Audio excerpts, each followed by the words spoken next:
Negative statistics and stereotypes.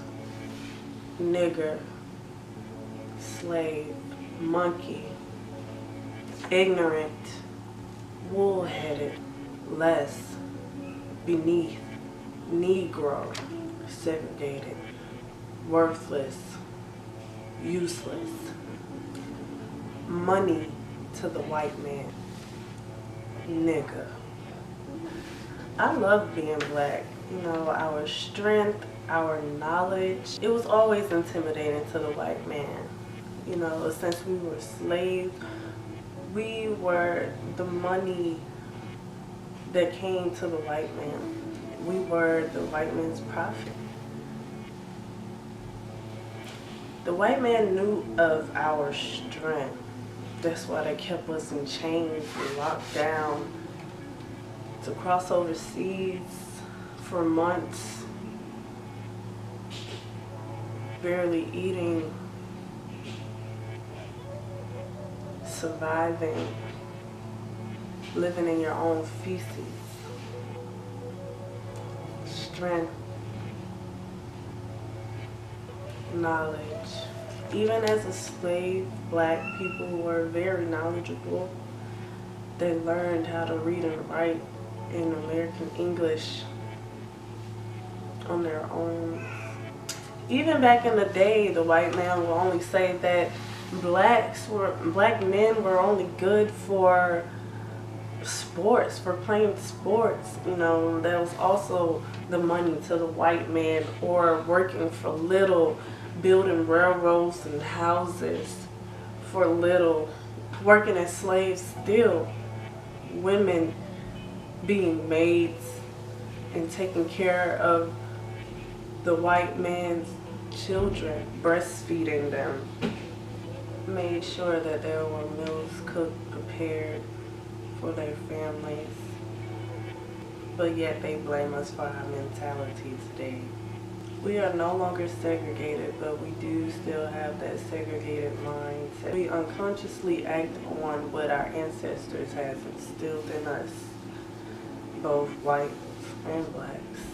Racial experiences. Personally, I have never experienced any, well, I can't say that. There are times where I go in the grocery store and there are, you know, Caucasians that look at me like I just don't belong, or that they don't like me for whatever reason. And, you know, I've never actually had a traumatic experience when it comes to racism. There are a lot of things that I've seen on the internet lately, that white woman not letting the black guy into his apartment complex or his apartment building because of who he is, a black man.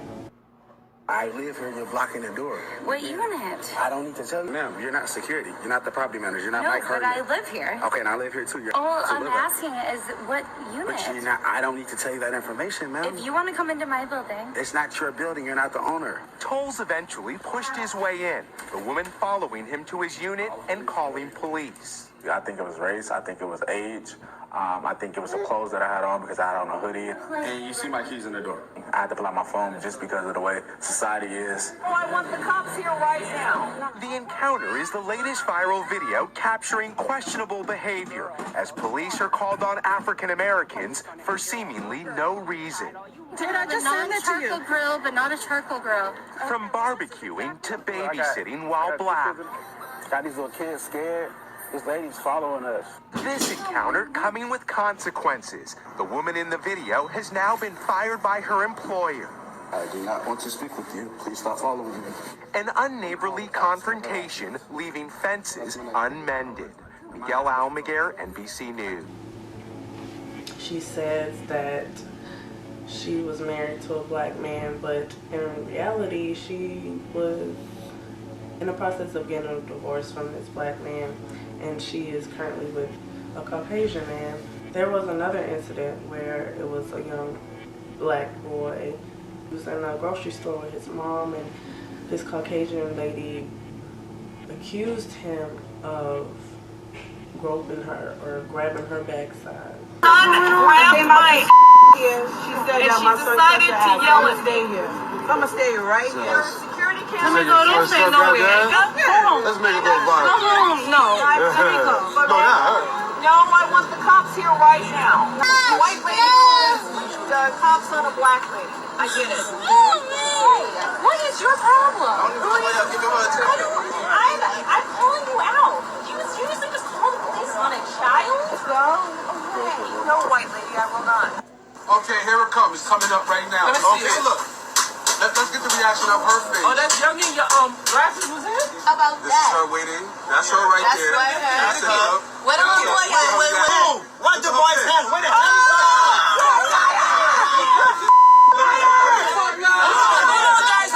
Now that you've seen the video, what do you think? Young man. I don't know your name, but I'm sorry. I would not say that it is the racist white man's fault that they are racist.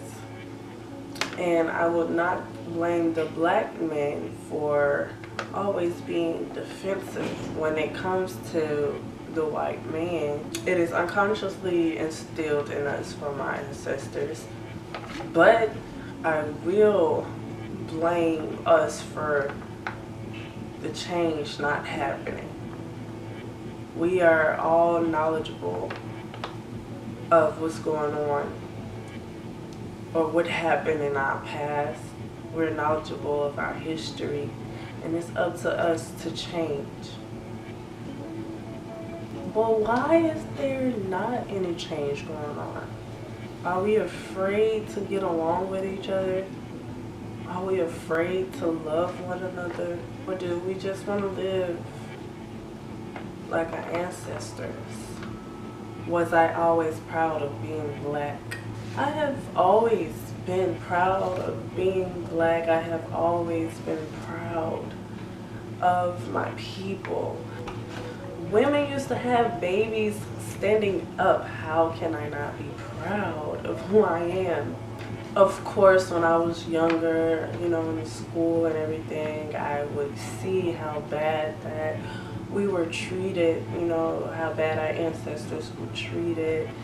And it's always been a negative thing, you know, while I was like in middle school, high school, of my history. All I've seen was, you know, slavery.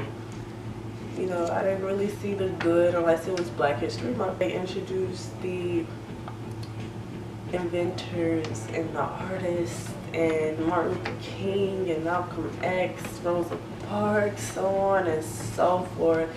And all the leaders that they allowed us to see made me love being black. Black influences. It's like, yes, we have the most men in prison. Yes, we might have the most students to drop out of school and all these negative things, but I grew up loving my culture. I love my people. I grew up watching all the strong, beautiful women that are in my family striving and taking care of their children. And my mother, she was a single mother of 3, and her strength, you know, my grandmother's strength. She had breast cancer and she worked up until 2 days before she passed away without any chemo, anything, you know. And that's just incredible strength, you know. And those are my main influences, my biggest 2 influences. There's a lot of diversity within my family, and not just with race, but with occupation. Like, it's the medical field and the doctors and the lawyers and the professors, and then there's an artist. I love art. I love every form, every aspect of art. And the beautiful thing that I've learned about my people is my people's art. And I was introduced to the African American experience once I was in college. You know, I was taking up psychology, and I took two African American courses, African American experience and the psychology of the African American experience. And learning what I learned about my people and their culture, it's like things I already knew, but it was other things that I didn't know. Like, my people are so beautiful, and all their beauty comes out within their artistry. And I never knew Erykah Badu, one of my biggest influences, was a voice for the African American experience. And she put this in her music, she put this in her videos and her craft. And I've always loved her. And me seeing that made me love her even more. Like, there's a lot that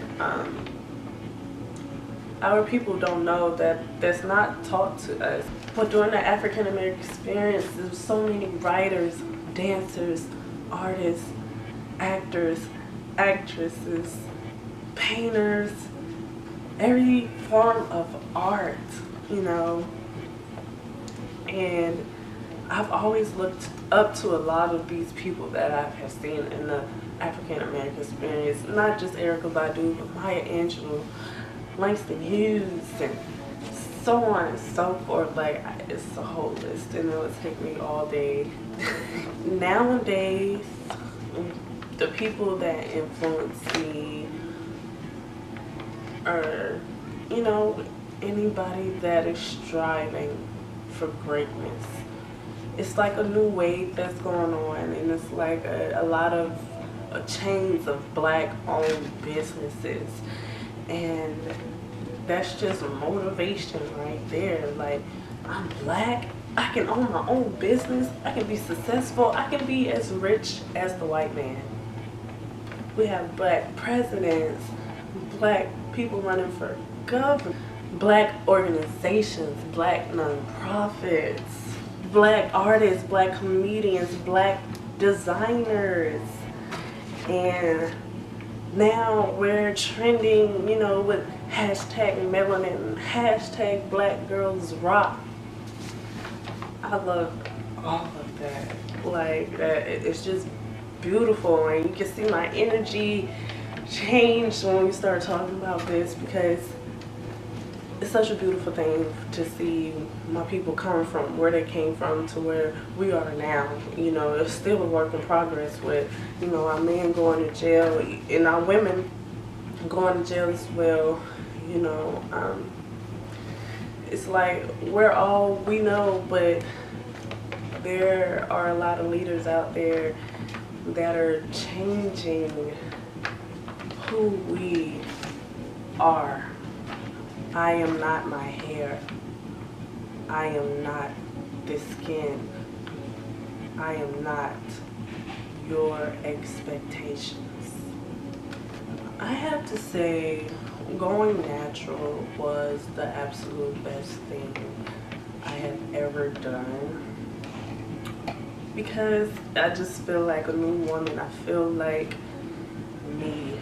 As of today, I've been natural about seven years, and I've been locked for a year. So 6 years I was natural, and 1 year I have been locked, which I am still technically still being natural. And I went natural in what grade was it? Like 11th grade, I went natural. And it's this lady named Miss Waters that worked at my school. She's so beautiful, and I've always admired her hair. And it was just beautiful. She was like the only natural teacher. And she asked me one day, she was going around asking, you know, people, why are they natural? And it was only like me and probably like 3 other students that were really natural. I see a lot of natural people in high school when I went natural. And she asked me, why did I go natural? And it was like, I was tired of my hair falling out. That's what I told her, but I didn't tell her that she was a big influence on why I went natural. It's way deeper than the surface, you know. It's way deeper than me just not wanting my hair to fall out anymore. I wanted to feel who I was, you know. I felt like I didn't fit in anyway, you know, so I wanted to be naturally me and love the natural me. So when I went natural, it's when the beginning of me starting to feel beautiful. Now that I have had my son, I've locked my hair, and it's just another journey, but I'm still on the natural journey, but getting locks is, you know, it's different. It carries my strength, you know, of what I've went through my pregnancy, even though I'm still natural. And before, since I've been natural, all my struggles, all my heartache, all my pain is in my locks, you know. It's who I am. Even my happiness, my joy, you know, the birth of my son. Everything is in my locks. It's my crown, and I wear it proudly. I have never been more happy and satisfied with my hair until I locked it. Fun fact, did y'all know, did you know that Caucasian people back in the day used to relax their hair to have an afro? And the crazy thing is, it was a Caucasian woman that told me. She told me, she said, yeah, we used to relax our hair to, you know, make it an afro. You know, when y'all relax your hair, it gets straight, but if we put relaxer in our hair, it has a curl pattern that makes it an afro like you guys. I was like, wow, that's super funny, because we used to be criticized about our hair. It used to be called wool, you know, looked down upon. And even after that wave, you know, in the 70s, why were we still so ashamed of wearing our natural hairs? Because there's so many things that were told to us through the media. This is how our women are supposed to look. This is how you are to be beautiful. You have to look like this to be beautiful. Your hair has to be straight. You have to be this skinny and, you know, and basically white. You know, that's why women started to bleach their skin and everything like that. It's like we still have that slave mentality unconsciously. It's not purposely, but we have to use our knowledge of what we know now about ourselves, about our people. We have to love ourselves for ourselves. Being natural made me comfortable with being black. Now, I accepted that I was black because that's who I was, that's who I am, you know.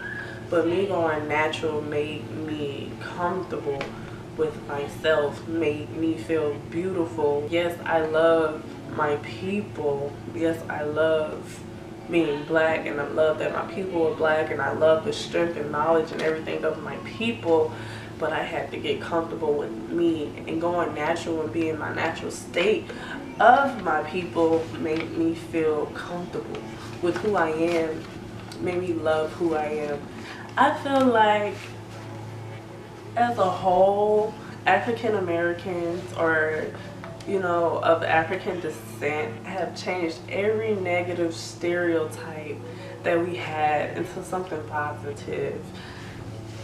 And like being called Negro, nigga, we call each other nigga as a form of, you know, friendship and stuff like that. I just don't like when it's used negatively. Remy Ma, where she expressed why the word nigga coming from another race is not, you know, threatening to her.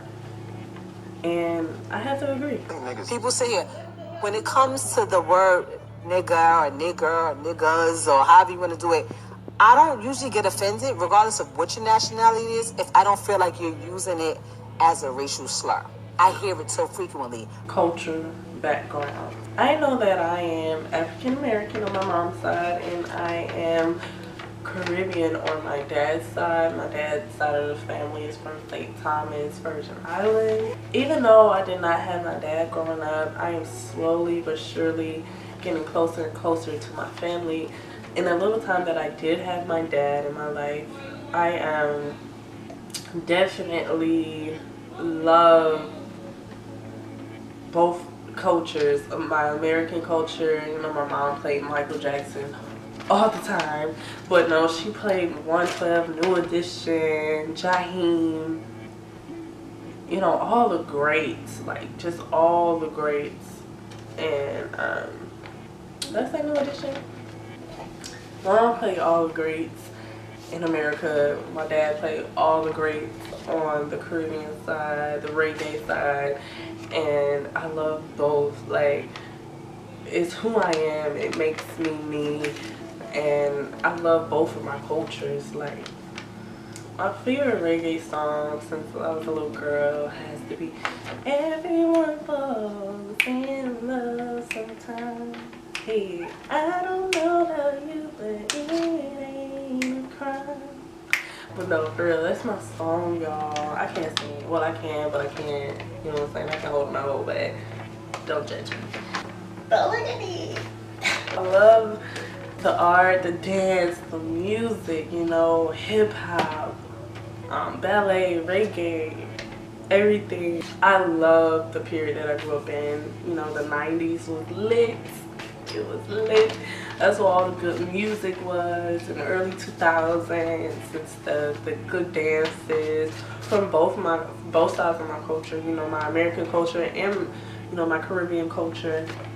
I just want to say that I love that my people are living more freely. They're more culturally free. They're more spiritually free. They're more sexually free. We are just free. Well, that is all that I got for you guys today, and thank you so much for tuning in for this episode of Queen Talk. And of course, y'all always know that I love to bring awareness. This month, like I said, is Breast Cancer Awareness Month. I told myself that I was going to wear pink this whole month, but I ran out of pink, so today I have on purple because this month is also Domestic Violence Awareness Month. But I still have my breast cancer pins on, you guys, because, you know, this is really a big part of me. You know, this represents my grandma in my heart. And also this month is dedicated to the women that have lost their children. I don't want the message that I'm giving out today to offend anybody that is not of African descent, but I want my people to know that we are not what everybody say that we are. We are not all the negative stereotypes and everything. Even though that we are less privileged because we are African American, we can change that around, knowing that the knowledge that we know of our culture, of our history, we know how to get up out of that slave mentality. So that's just what my goal is today, to get us out of that slave mentality, to work with other races, and hopefully they work on their people separately as well, because it's going to take more than one person. It's going to take more than just the African Americans. It's going to take the Hispanics, the Caucasians, the Asians, the Indians, the everywhere, from all over the place, all over the world. And on my breast cancer little pin, I love it because it has a Caucasian lady in the middle. It has a Hispanic lady, like a brunette, you know, it could be Hispanic or Indian or Arabic, whatever race with brunette hair. And they have the African American lady where she has a fro, and I think that is so dope that she has a fro. I'm happy that she has a fro.